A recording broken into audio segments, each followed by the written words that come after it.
My name is Rita Powell.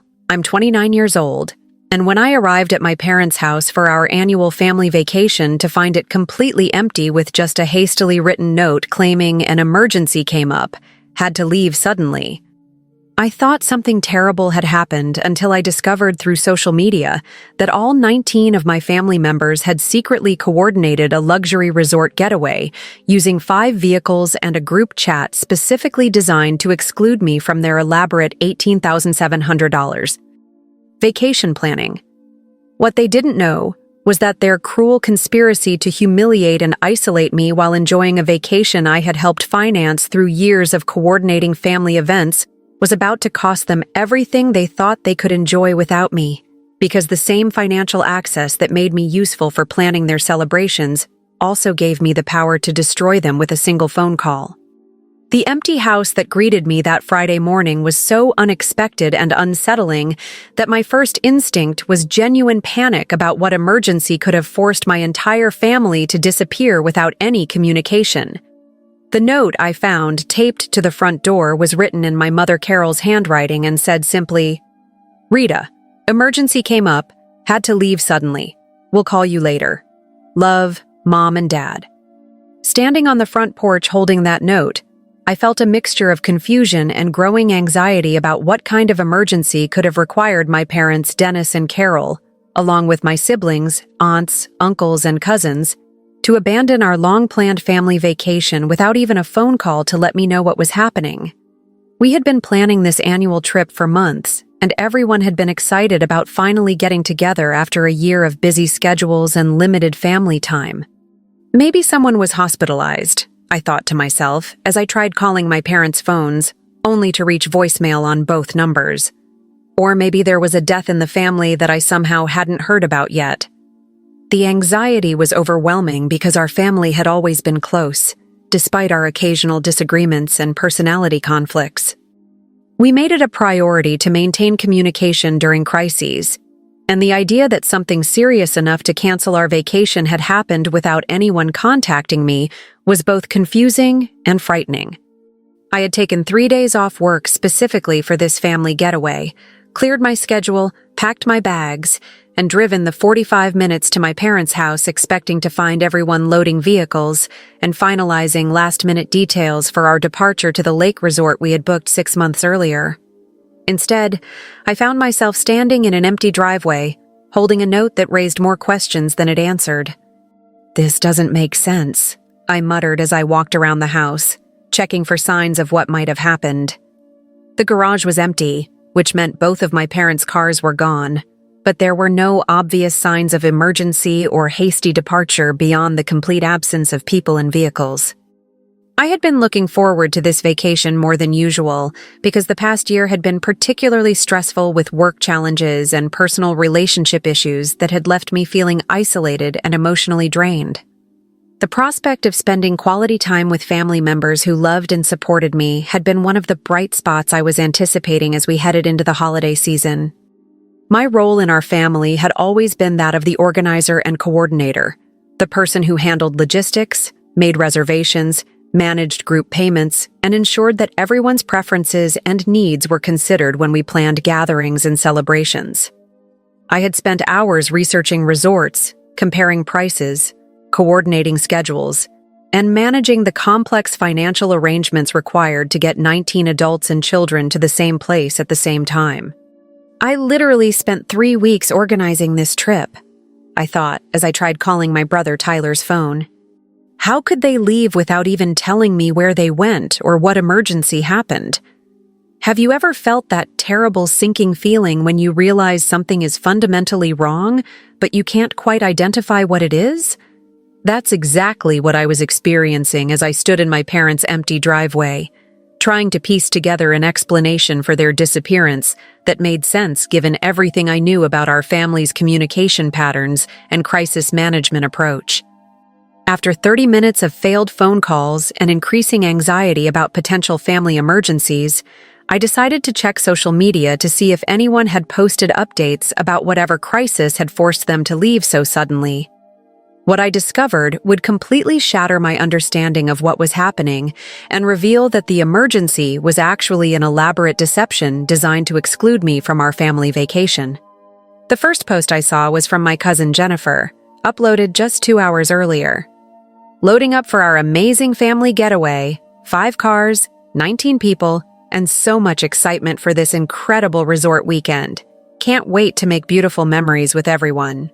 The post included a photo of 5 vehicles packed with luggage and family members, all smiling and waving at the camera as they prepared to depart for what was clearly our planned family vacation, not any kind of emergency situation that would explain their sudden departure and lack of communication with me. "What the hell?" I said out loud as I stared at the photo, trying to process what I was seeing. There were my parents, my siblings, my aunts and uncles, and all of my cousins, clearly prepared for a leisurely vacation trip, not responding to any emergency that would explain why they had left without me. I scrolled through more posts from the past few hours and found additional photos and updates documenting their departure, their excitement about the resort, and their anticipation of a wonderful family weekend together. Every post made it increasingly clear that this was not an emergency departure, but a planned family vacation from which I had been deliberately and systematically excluded. "Look at this amazing convoy heading to paradise," my Uncle Robert had posted with photos of all 5 vehicles in formation on the highway. "Best family vacation planning ever. Everyone accounted for and ready for an incredible weekend at the lake." The phrase, "everyone accounted for," hit me like a physical blow, because it confirmed that my absence wasn't an oversight or miscommunication. It was intentional. They had accounted for everyone except me, and they were celebrating that fact as they headed to the resort we had all been planning to visit together. The betrayal was so shocking and unexpected that I couldn't immediately process the emotional impact of what I was discovering. These were people I loved and trusted, people I had spent months helping to plan this exact vacation, people who had apparently been lying to my face while secretly organizing their departure without me.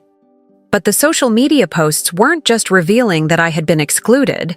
They were documenting a level of coordination and planning that meant this exclusion had been deliberate and carefully orchestrated over an extended period of time. You don't spontaneously organize 5 vehicles and 19 people for a luxury resort getaway. This required planning, communication, and coordination that had been happening without my knowledge for weeks or possibly months. As I continued scrolling through the posts and photos, I realized that my family hadn't just excluded me from their vacation. They had created an elaborate deception to ensure that I wouldn't discover their plans until after they were safely away, and their vacation was beyond my ability to disrupt or confront them about their betrayal. The woman sitting in her parents' empty driveway, holding a note about a fictional emergency while looking at photos of her family's real vacation, was about to discover that their cruel conspiracy was even more calculated and heartless than she could have imagined. The growing realization that my entire family had conspired to exclude me from our vacation while lying about a fictional emergency was devastating enough. But as I continued investigating their social media posts and attempting to contact various family members, I began to understand the sophisticated level of deception they had employed to ensure their plan would succeed without interference from me. "I can't believe they would do this," I thought as I tried calling my sister Amanda's phone, only to be directed immediately to voicemail. "We've been planning this trip together for months, and I've been handling most of the logistics and financial coordination." That's when the truly painful realization hit me. My family hadn't just excluded me from their vacation. They had used my organizational skills and financial access to help plan the very trip they were determined to enjoy without me. I had spent weeks researching resorts, comparing prices, coordinating transportation, and managing the complex payment arrangements that made their current vacation possible.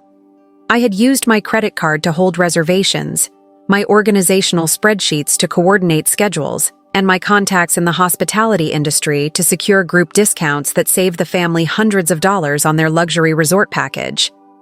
They had benefited from my planning expertise while secretly organizing my exclusion from the results of that planning. I literally helped them book this trip. I said out loud as I reviewed my emails and notes from the months of vacation planning. I have access to all the reservation systems, payment information, and booking confirmations because I've been the family coordinator for years. My role as the family's unofficial event planner and financial coordinator had developed organically over the years, as my organizational skills and attention to detail made me the natural choice for handling complex group arrangements. Family members appreciated my ability to research options, negotiate group rates, manage payments, and ensure that everyone's preferences were accommodated when we planned gatherings. But that same role had given me access to financial accounts, reservation systems, and booking information that family members shared with me because they trusted me to handle their arrangements responsibly. They had no idea that their exclusion of me from this vacation would create a situation where their financial coordinator was no longer invested in protecting their interests. They made me the keeper of all their booking information and payment methods, I realized as I reviewed the extensive documentation I had compiled during months of vacation planning. They have no idea how much access I have to their arrangements because they've always assumed I would use that access to help them, not hurt them. The financial arrangements for our family vacations had become increasingly complex over the years, as we tried to accommodate 19 different schedules, budgets, and preferences, while ensuring that everyone could participate regardless of their individual financial circumstances. I had developed systems for collecting contributions, managing shared expenses, and coordinating payments that made it possible for the entire extended family to enjoy vacations together. But those same systems meant that I had access to credit card information, bank account details, and reservation confirmations that family members had shared with me over the years because they trusted me to handle group finances responsibly. They had never considered that their financial coordinator might become their financial adversary if they betrayed her trust and excluded her from the benefits of her own planning work.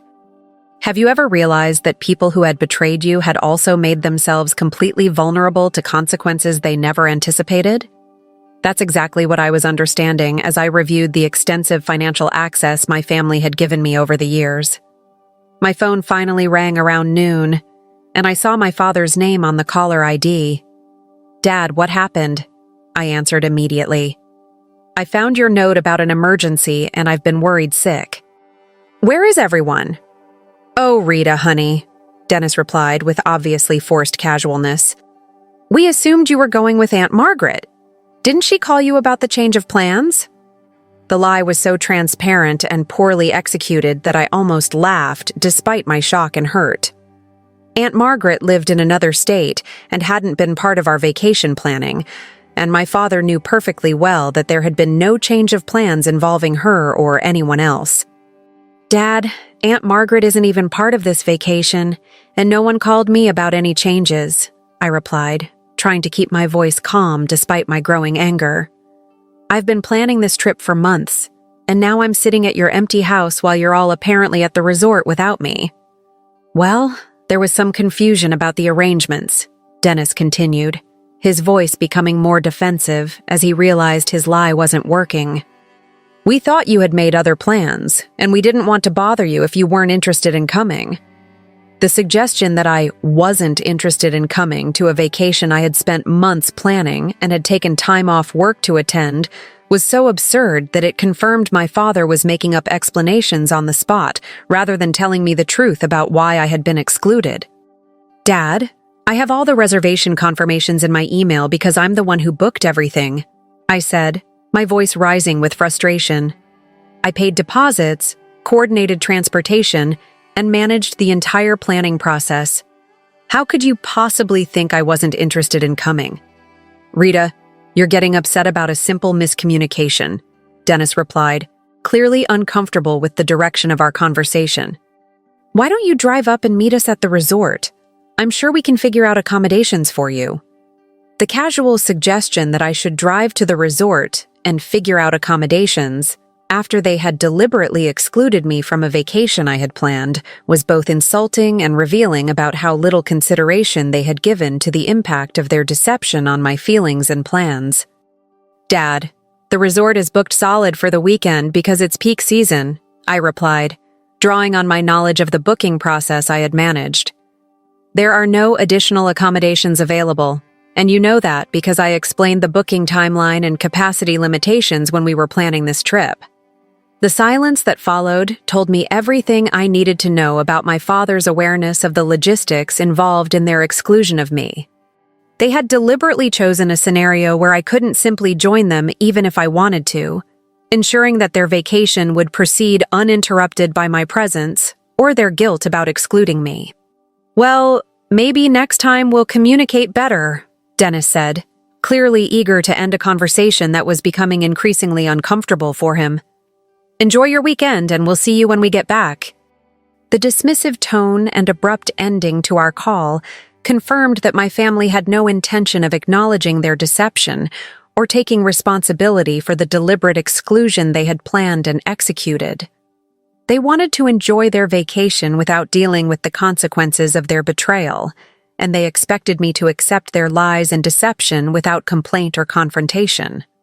As I hung up the phone, I realized that my family's cruel conspiracy was even more calculated than I had initially understood, and that their confidence in getting away with their deception was based on their assumption that I would be too hurt and powerless to respond effectively to their betrayal. But what they didn't know was that their financial coordinator was about to become their worst nightmare, and that their vacation was about to become much more expensive and much less enjoyable than they had planned. The phone call with my father had confirmed that the family's exclusion of me was deliberate and unapologetic. But what happened next would reveal the true scope of their conspiracy and the depth of their betrayal in ways that shattered any remaining hope I had for reasonable explanations or family reconciliation. 20 minutes after my unsatisfying conversation with my father, my phone buzzed with a text message from my brother Tyler. But when I opened it, I realized immediately that he had accidentally forwarded me a message that was meant for the family group chat, the group chat that I was apparently not part of, despite being the person who had organized the vacation they were all enjoying. The message read, "Did anyone hear from Rita yet? Is she actually panicking about finding the empty house? Perfect if so. Means it worked exactly like we planned. LOL." I stared at the message for several minutes, reading it over and over as the full implications sank in. Not only had my family deliberately excluded me from their vacation, but they had specifically planned the cruel deception of the emergency note, and they were actively celebrating the success of their scheme to hurt and humiliate me. This has to be a mistake, I thought initially, hoping desperately that I was misunderstanding something about the message or its context. But the more I read it, the clearer it became that my family had not only conspired against me, but were actually taking pleasure in the emotional pain they had intentionally caused. The casual use of LOL while discussing my panicking about finding their empty house was particularly devastating because it revealed that they viewed my genuine concern for their well-being and my confusion about their disappearance as entertainment, rather than recognizing it as the natural response of someone who loved them and had been deceived by them. Within minutes, my phone buzzed again with another accidental forward from Tyler. "Mom says she feels a little bad about the note thing, but Rita probably needs to learn not to take family stuff so seriously anyway. She's always too involved in everyone's business." The suggestion that I was too involved in everyone's business, when I had been specifically asked to handle vacation planning and had spent months organizing their trip, was both hypocritical and revealing about how my family truly viewed my contributions to their gatherings and celebrations. But the most devastating aspect of these accidentally forwarded messages was realizing that there was an entire conversation happening about me, my exclusion, and their deception that I was never meant to see. There was a group chat where 19 family members were discussing their conspiracy against me, sharing their thoughts about my reaction to their betrayal, and coordinating their responses to minimize their guilt while maximizing their enjoyment of the vacation I had helped them plan. How long has this group chat existed? I wondered as I tried to process the implications of this discovery. How many family events and gatherings have been planned in conversations that deliberately excluded me while using my organizational skills and financial coordination? The realization that I might have been excluded from family communications for months or even years while still being expected to handle the practical arrangements and financial management was both personally devastating and professionally insulting. They had essentially treated me as hired help rather than family, benefiting from my services while excluding me from the social and emotional benefits of the relationships I was supporting. Have you ever discovered that people you loved and trusted had been mocking your pain while celebrating their successful conspiracy against you? That's exactly what I was experiencing, as Tyler's accidental forwards revealed the true nature of my family's attitudes toward me and their intentional cruelty. My phone buzzed a third time with another misdirected message. "Rita's probably calling everyone trying to figure out what happened. Should we answer or just let her stew for a while? I vote for letting her stew. It's kind of funny how confused she gets when she doesn't know everything that's going on."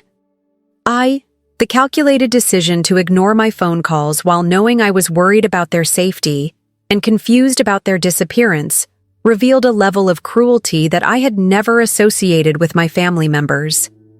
They were deliberately prolonging my anxiety and confusion for their own amusement while enjoying a vacation funded by my organizational work and financial coordination. This isn't just exclusion, I realized as I read the message again. This is psychological torture designed to make me feel isolated, confused, and powerless while they enjoy themselves at my expense. The reference to how confused I get when I don't know everything that's going on was particularly cruel because it mocked my naturally organized personality and my desire to be helpful and informed about family matters. They were treating my positive qualities as character flaws that deserved ridicule rather than appreciation. But what made these messages even more devastating was understanding that this conversation was happening among 19 people who had all agreed to participate in deceiving me. This wasn't one or two family members making a poor decision.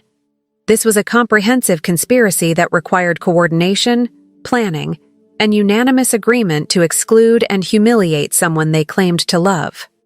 Every single person I trusted has betrayed me, I thought as the reality of their collective deception settled in. 19 people collaborated to exclude me from a vacation I planned, lied to me about emergencies, and are now entertaining themselves by discussing my confusion and pain. The scope of the betrayal was so extensive and so cruel that it fundamentally changed how I understood my relationships with every member of my family. These weren't people who had made a mistake or poor judgment call. These were people who had deliberately chosen to hurt me and were celebrating their success in causing me emotional pain. As I sat in my car outside my parents' empty house, holding my phone with these devastating messages, I realized that my family had not only excluded me from their vacation, but had also excluded me from their respect, consideration, and basic human decency. They had revealed themselves to be people capable of elaborate cruelty against someone who had consistently supported and helped them. But what they didn't understand was that their cruelty had also revealed something to me: the extent of the power I had over their vacation arrangements and financial security. The same organizational skills and financial access they had exploited while excluding me from the benefits also gave me the ability to respond to their betrayal in ways they had never considered. The family coordinator they had mocked and excluded was about to become their financial nightmare, and their perfect vacation was about to become the most expensive and least enjoyable trip of their lives. As the full scope of my family's conspiracy became clear through Tyler's accidental messages and their calculated responses to my confusion and concern, I began to understand that their betrayal wasn't just about excluding me from one vacation. It was about years of taking advantage of my organizational skills and financial coordination, while secretly viewing me as someone whose feelings and inclusion were optional conveniences rather than fundamental family obligations. They've been using me, I realized as I thought back over years of family gatherings, celebrations, and trips that I had organized, funded, or coordinated, while apparently being discussed and potentially excluded in group conversations I never knew existed. I've been their unpaid event planner and financial coordinator, while they've been treating me like an outsider they tolerate for my usefulness. The pattern was becoming clear as I reflected on how many family events had involved me handling complex logistics, managing group payments, researching venues, and coordinating schedules while other family members focused on the social and enjoyable aspects of gathering together. I had consistently been assigned the work while being excluded from the fun, and apparently they had been discussing this arrangement in group chats that deliberately excluded me. How many times have they laughed about my efforts while benefiting from my work? I wondered, feeling increasingly angry about the years of exploitation I was beginning to recognize. How many times have they planned events without including me while still expecting me to handle the practical arrangements? But as painful as these realizations were, they also clarified something important. My family's treatment of me as their financial coordinator, rather than their equal family member, had given me access to information and systems that they had never considered could be used against them. They had been so focused on exploiting my usefulness that they had made themselves completely vulnerable to consequences they never anticipated. I had access to the credit cards that had been used to pay resort deposits. I had the confirmation numbers for all their reservations. I had the contact information for resort management, transportation companies, and activity coordinators. I had passwords and account access that family members had shared with me over the years because they trusted me to handle their arrangements responsibly. They made me the keeper of their entire vacation infrastructure, I realized with growing satisfaction. They have no idea how much power they've given me over their arrangements because they've always assumed I would use that power to help them rather than hurt them. My family had spent months planning their conspiracy to exclude and humiliate me, but they had overlooked one crucial detail. Their financial coordinator was also their single point of failure for the complex arrangements that made their luxury vacation possible. Have you ever realized that people who had betrayed you had also handed you the tools for perfect revenge without ever considering that you might use them? That's exactly what I was understanding as I reviewed my extensive access to my family's vacation arrangements. The resort reservation alone was worth $18,700 for the weekend, covering luxury accommodations for 19 people, meal packages, activity bookings, and premium amenities that I had researched and negotiated over months of planning. The booking was in my name because I had used my hospitality industry contacts to secure group discounts and preferred treatment that wouldn't have been available to individual family members. Transportation arrangements included rental car reservations, fuel cards, and roadside assistance packages that I had coordinated to ensure smooth travel for 5 vehicles and 19 passengers. These arrangements were linked to my credit cards and my personal accounts with the rental companies I had used for family trips over the years. Activity bookings included spa treatments, guided tours, restaurant reservations, and entertainment packages that I had scheduled based on everyone's preferences and special requests. These reservations were made through my industry contacts and secured with my personal guarantees based on my history of reliable group bookings. Every single aspect of their vacation depends on my continued cooperation and goodwill, I realized as I reviewed the comprehensive arrangements I had made. They've planned an elaborate conspiracy against me while making themselves completely dependent on my continued support for their arrangements. The irony was perfect. My family had spent months planning how to exclude and hurt me while simultaneously depending on me to maintain the financial and logistical infrastructure that made their vacation possible. They had been so focused on their cruel conspiracy that they had never considered what would happen if their financial coordinator decided to stop coordinating. They want to enjoy a vacation without me? I thought, as I started making phone calls to resort management and reservation systems. Let's see how much they enjoy a vacation without their reservations, their deposits, or their carefully planned arrangements. The decision to respond to their cruelty by dismantling the vacation they had stolen from me felt both emotionally satisfying and ethically justified. They had used my work to plan a vacation from which they deliberately excluded me, and they were celebrating their successful deception while enjoying amenities I had researched and arrangements I had coordinated. If they want to exclude me from the benefits of my own planning work, they can also handle the consequences of losing access to my planning work. I decided as I began the process of systematically canceling their entire vacation infrastructure. The first call I made was to the resort management office, where I had a personal relationship with the booking coordinator based on years of successful group arrangements. "Hi, Sarah. This is Rita Powell calling about the reservation for 19 guests this weekend," I said when she answered. "Rita, how is your family vacation going? I saw that everyone checked in a few hours ago and seemed very excited about their weekend plans," Sarah replied cheerfully. "Actually, there's been a change in circumstances that requires me to cancel the entire reservation immediately," I said, my voice calm despite the satisfaction I was feeling. "I need to process full cancellation for all rooms, meal packages, activity bookings, and amenities." "Oh no, is everything okay? This seems very sudden, especially since everyone just arrived," Sarah responded with obvious concern about the abrupt change. "It's a family emergency that requires immediate cancellation," I replied, using the same type of vague explanation my family had used to deceive me. "I need to process this as quickly as possible to minimize additional charges and complications." The cancellation process took 45 minutes and resulted in forfeiture of all deposits, immediate vacation of all rooms, and cancellation of all scheduled activities and amenities. The financial impact was devastating: $18,700 in lost payments, plus additional fees for last-minute cancellations and early departure penalties. As I hung up the phone after completing the resort cancellation, I realized that my family's cruel conspiracy was about to become much more expensive and much less enjoyable than they had planned, and their perfect vacation was about to turn into a disaster that would cost them far more than the money they would lose.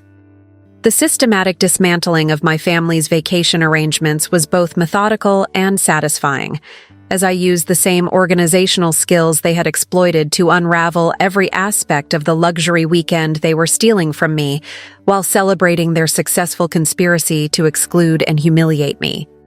After canceling the resort reservation and forfeiting their $18,700 in payments and deposits, I moved on to the transportation arrangements that I had coordinated to ensure their smooth travel experience.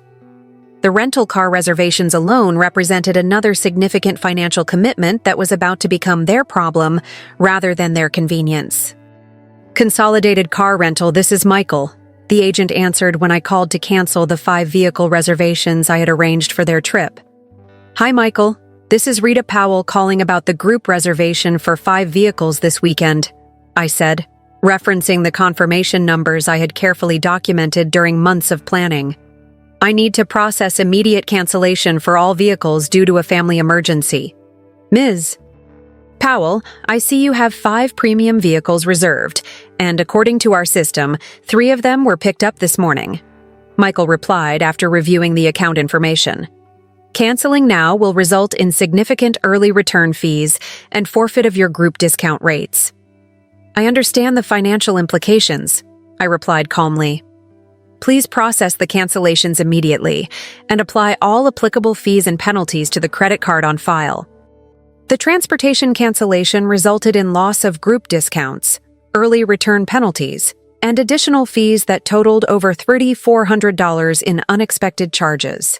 More importantly, it meant that my family would need to arrange alternative transportation for their return trip, since the rental vehicles would be deactivated and required for immediate return to avoid additional daily charges. Next, I called the restaurant where I had secured reservations for their group dinner, using my personal relationship with the management to book a private dining room that could accommodate 19 people during peak weekend demand. "Lakeside Dining, this is Amanda," the hostess answered. "Hi, Amanda.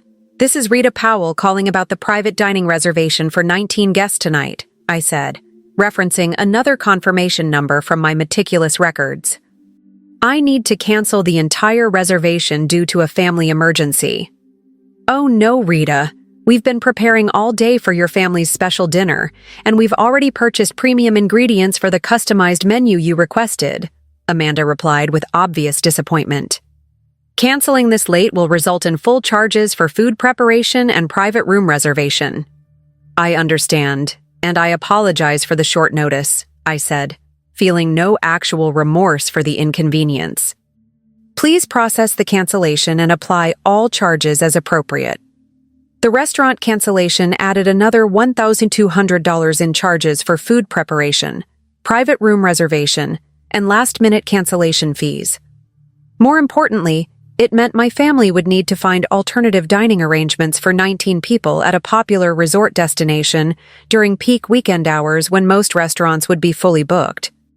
The spa and activity bookings required individual cancellation calls, as I had arranged personalized treatments and experiences based on each family member's preferences and special requests. The cancellation fees for massage treatments, guided tours, and recreational activities added another $800 in penalties, while eliminating the customized experiences I had spent weeks researching and coordinating. This is exactly what they deserve, I thought, as I completed the final cancellation calls. They wanted to enjoy a vacation without me, so now they can figure out how to recreate all of these arrangements on their own while paying full price for the privilege. But the most satisfying aspect of dismantling their vacation wasn't the financial consequences. It was knowing that my family was about to discover that their financial coordinator had been more essential to their comfort and convenience than they had ever realized.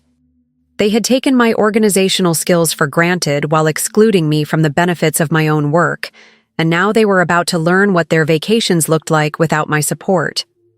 Have you ever been able to show people exactly how much they depended on your help by withdrawing that help at the most inconvenient possible moment? That's exactly what I was doing as I systematically destroyed the infrastructure that made their stolen vacation possible.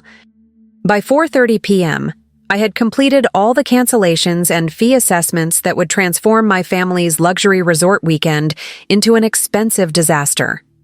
The total financial impact exceeded $24,000 in lost deposits, cancellation fees, and penalty charges. But more importantly, it eliminated all of the carefully planned accommodations, transportation, dining, and activities that had made their vacation worth stealing from me. They wanted to celebrate their successful conspiracy against me, I realized as I finished documenting all the cancellation confirmations.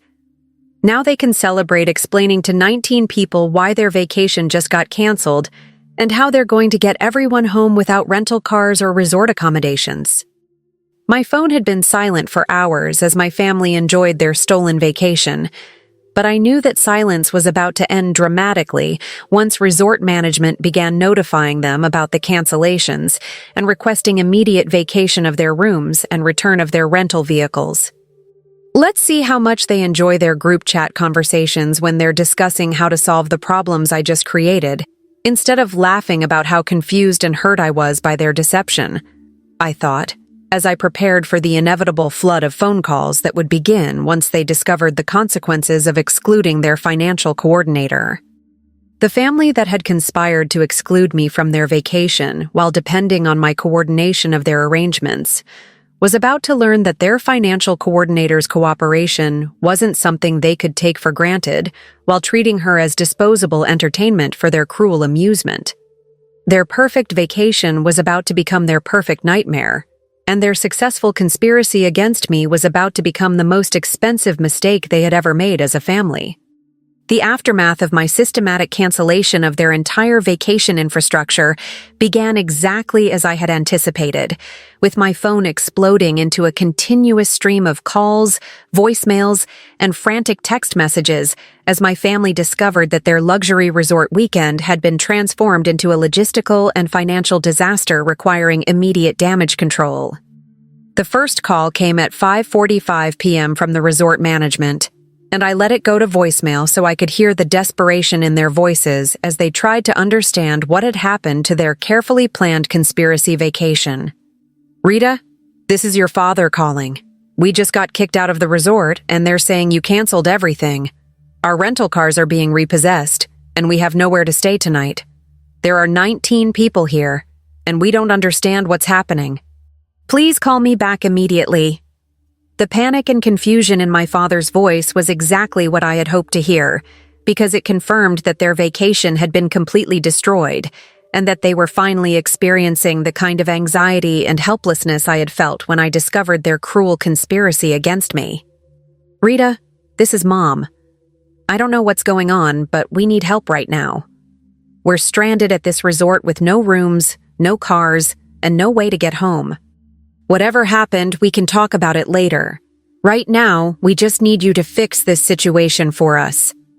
The assumption that I would fix this situation for them despite their deliberate exclusion and betrayal was both predictable and revealing about how they viewed my role in their lives. Even after conspiring against me and celebrating their successful deception, they still expected me to function as their personal problem solver when their plans fell apart. By 7 p.m., I had received 47 missed calls from various family members, each voicemail more desperate than the last, as they struggled to understand how their perfect vacation had turned into a stranded nightmare, requiring immediate financial and logistical solutions they weren't prepared to handle. "Rita, this is Tyler. Look, I know you're probably upset about something, but we need your help right now. We're stuck here with no place to stay and no way to get home. Whatever this is about, we can work it out when we get back. Just please help us figure out accommodations and transportation."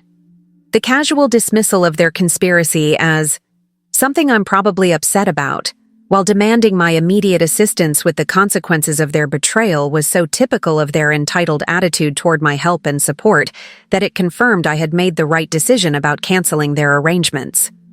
"Rita, it's Jennifer. We're completely stranded here and it's getting dark. There are kids with us and nowhere for them to sleep tonight. I don't know what happened with the reservations, but can you please help us find somewhere to stay and figure out how to get home?"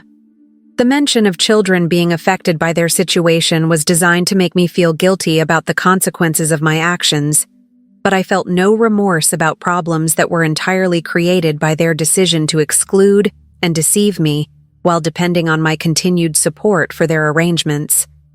Have you ever listened to people who had betrayed you begging for your help to solve problems they created through their own cruelty? That's exactly what I was experiencing as my family discovered that their financial coordinator's cooperation wasn't something they could take for granted. By 9 p.m., the voicemails were becoming increasingly desperate and angry as family members began to understand that their vacation disaster wasn't a mistake or technical problem, but a deliberate consequence of their treatment of me. "Rita, this is Uncle Robert. I don't know what kind of game you're playing, but you've ruined our entire family vacation and left us stranded with no help. This is incredibly selfish and vindictive behavior that's hurting innocent people who haven't done anything wrong to you."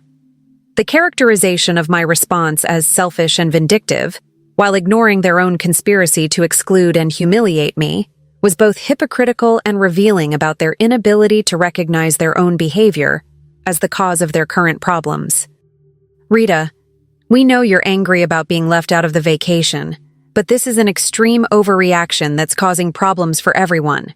We can include you in future trips, but right now, we need you to help us fix this mess instead of making it worse." The offer to include me in future trips after they had deliberately excluded me from this one while stealing the vacation I had planned was both insulting and inadequate as an acknowledgement of their betrayal and deception. As the evening progressed and the voicemails continued, I began to hear the real consequences of their vacation disaster playing out in the background of their calls. Family members were arguing about blame and responsibility.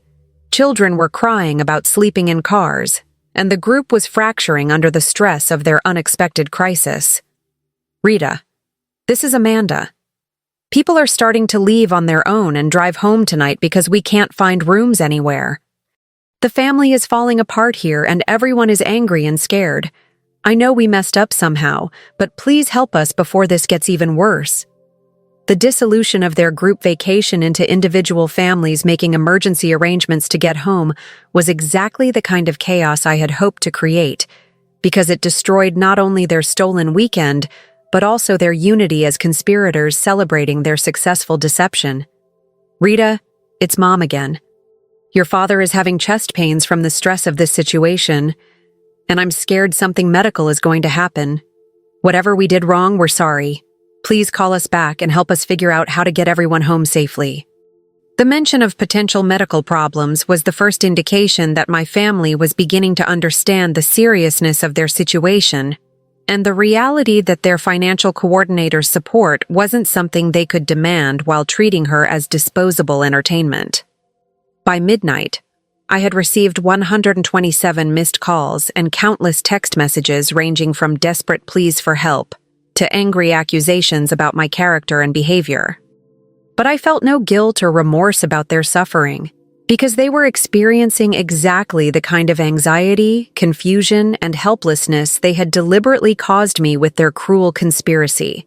The family that had celebrated their successful deception while mocking my confusion and pain was now discovering what it felt like to be abandoned and betrayed by someone they had trusted to support them. Their perfect vacation had become their perfect nightmare, and their financial coordinator was no longer available to solve the problems they had created through their own cruelty. As I prepared for bed that night, listening to my phone continue buzzing with desperate attempts to reach me, I felt more peaceful and satisfied than I had in years.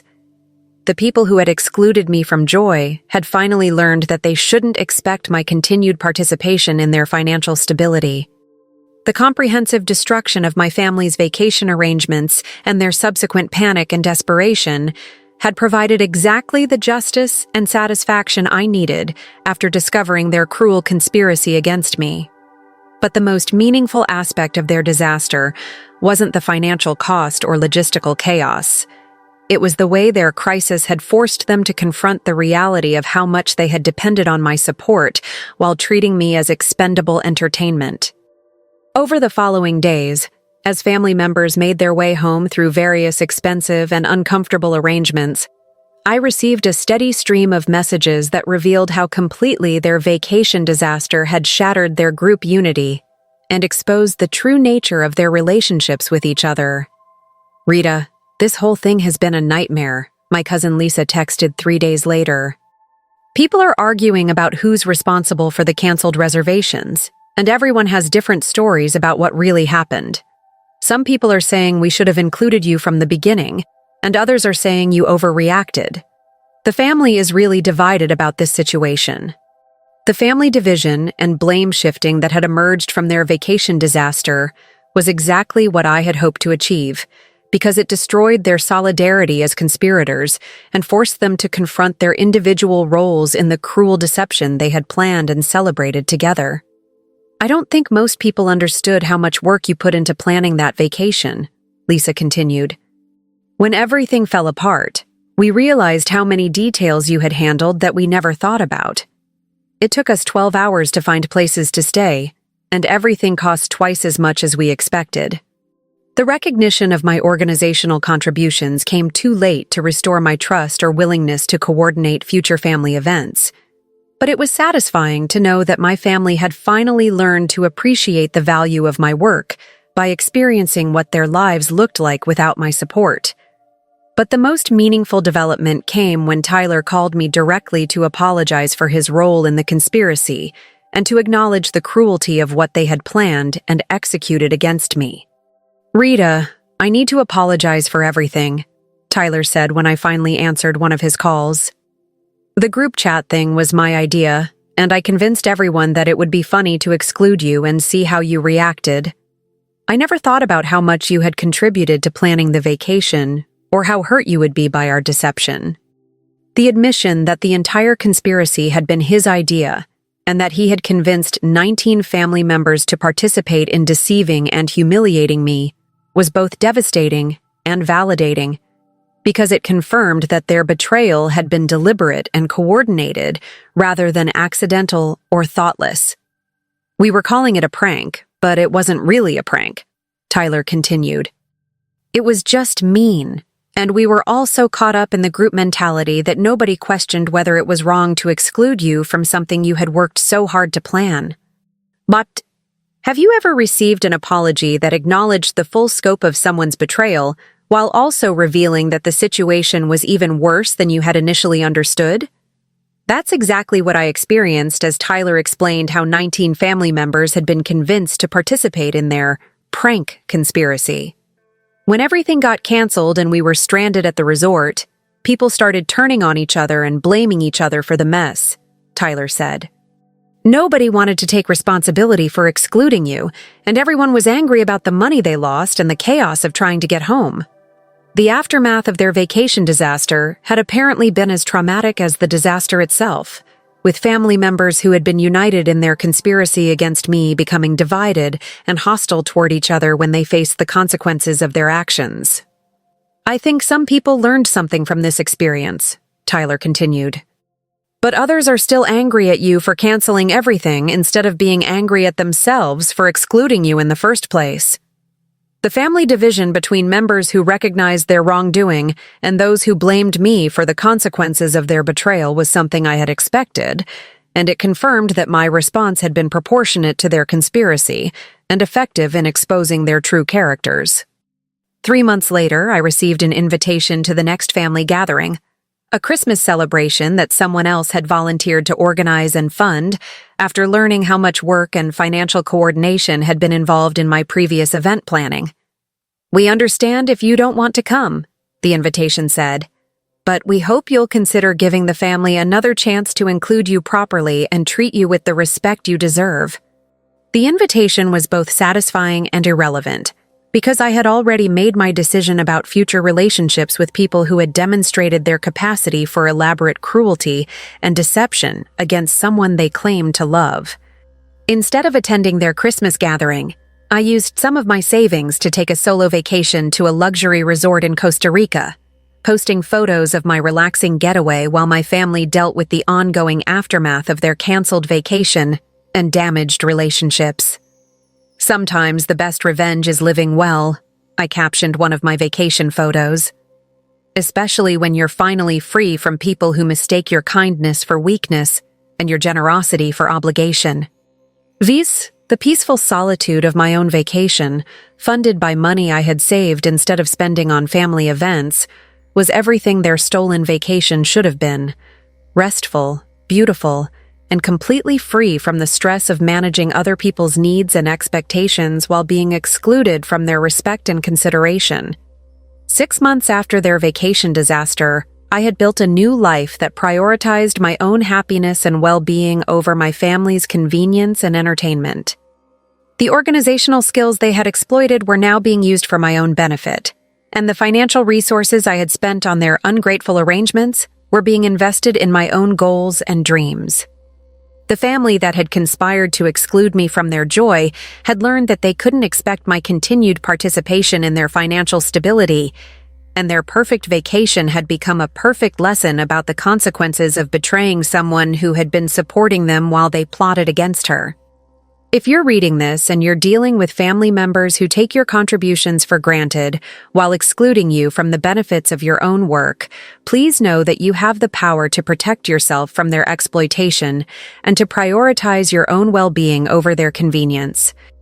Sometimes the people who exclude you from joy while depending on your support need to learn what their lives look like without your help. And sometimes the most loving thing you can do for yourself is to stop enabling people who mistake your generosity for weakness. If this story resonated with your own experiences, please hit that subscribe button and share your experiences in the comments below. Have you ever discovered that family members were conspiring against you while depending on your support? How did you handle situations where people took your contributions for granted while excluding you from respect and consideration? Your story might help someone else who's struggling with similar family exploitation and betrayal. Thank you for joining me on this journey from devastating betrayal through perfect revenge to peaceful independence. Remember that your kindness and generosity should be appreciated rather than exploited, and that people who exclude you from their joy shouldn't expect your continued participation in their stability and success. See you in our next story here at Her Sweet Revenge.